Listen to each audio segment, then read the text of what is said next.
সাবেক আইজিপি বেনজির আহমেদকে দুবাইয়ে গ্রেপ্তার করেছে সংযুক্ত আরব আমিরাতের পুলিশ। দুদকের দায়ের করা একটি মামলায় তাকে গ্রেপ্তার করা হয়। পুলিশ সদর দপ্তর থেকে জানানো হয়, ইন্টারপোলের সহায়তায় এই গ্রেপ্তার সম্পন্ন হয়েছে। 12 জুন একটি চিঠির মাধ্যমে বাংলাদেশ পুলিশকে গ্রেপ্তারের বিষয়টি জানানো হয়।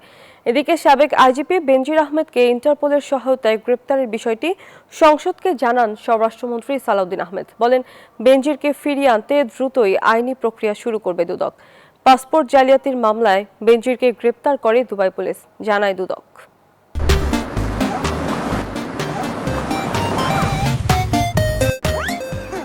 একটি ইমেইলের মাধ্যমে বাংলাদেশ সরকারকে জানানো হয়েছে যে দুর্নীতি মামলায় অভিযুক্ত বেনজির আহমেদকে সংযুক্ত আরব আমিরাত পুলিশ কর্তৃক গ্রেফতার করা হয়েছে।